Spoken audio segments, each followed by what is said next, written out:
এই নাটকটি নিয়ে আমি এর আগেও আপনাদের কি রিভিউ দিয়েছি, কিন্তু এবার আপনাদের আরও কিছু তথ্য দিব। একটা জিনিস পরিষ্কার বুঝলাম, হৃদয়ের ওপাশে তুমি কি শুধু একটা সাধারণ প্রেমের গল্প না, এটা আসলে বাস্তব জীবনের অনুভূতির একটা প্রতিফলন।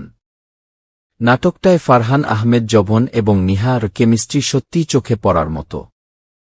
তাদের একসাথে থাকা মুহূর্তগুলো, চোখের ভাষা, ছোট ছোট ইমোশনাল এক্সপ্রেশন, সবকিছু এতটাই ন্যাচারাল ছিল যে মনে হচ্ছিল যেন এটা কোনো অভিনয় না, বাস্তব জীবনের গল্প দেখছি। গল্পের দিক থেকে দেখলে এটা খুবই সিম্পল একটা স্টোরি, কিন্তু এই সিম্পলিসিটির মধ্যেই লুকানো আছে আসল শক্তি। ভালোবাসা, দূরত্ব আর ভুল সময়, এই তিনটা জিনিস কিভাবে একটা সুন্দর সম্পর্ককে ধীরে ধীরে ভেঙে দিতে পারে, সেটা খুব সুন্দরভাবে তুলে ধরা হয়েছে। নাটকের কিছু কিছু সিন সত্যি অনেক বেশি ইমোশনাল, বিশেষ করে যেসব মুহূর্তে চরিত্রগুলো নিজের অনুভূতি প্রকাশ করতে পারে না, সেই সাইলেন্ট ইমোশনগুলোই সবচেয়ে বেশি হিট করে। অনেক দর্শক কমেন্টে বলছে যে তারা নিজেদের জীবনের সাথে এই গল্পটা রিলেট করতে পেরেছে, আর এই কারণেই নাটকটা এত বেশি কানেক্ট করে।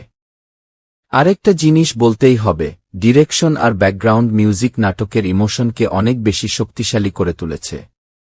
কিছু সিনে মিউজিকের ব্যবহার সত্যিই গায়ে কাটা দেওয়ার মতো ছিল। তবে সবকিছুর মাঝেও কিছু ছোটখাটো দুর্বলতা আছে। কিছু জায়গায় স্টোরিটা একটু স্লো মনে হতে পারে, আর কিছু সিন আগে থেকেই আন্দাজ করা যায়। কিন্তু ইমোশনাল কানেকশন এতটাই শক্তিশালী যে এই বিষয়গুলো খুব বেশি সমস্যা তৈরি করে না। সব মিলিয়ে যদি আপনি এমন একটা নাটক দেখতে চান যেটা আপনাকে ভাবাবে, অনুভব করাবে, আর হয়তো একটু কাঁদাবে, তাহলে হৃদয়ের ওপাশে তুমি গিয়ে অবশ্যই আপনার জন্য। আমার দিক থেকে এই নাটকের রেটিং থাকবে অর্ধ আর ডিভিশন 10। আপনি যদি নাটকটা দেখে থাকেন তাহলে আপনার ফিলিংস আর মতামত কমেন্টে জানাতে ভুলবেন না। আশা করি আপনারা ভালো আছেন। এই ভিডিওটা দিছিলাম, আবারও দিলাম আপনাদের কিছু তথ্য দেওয়ার জন্য।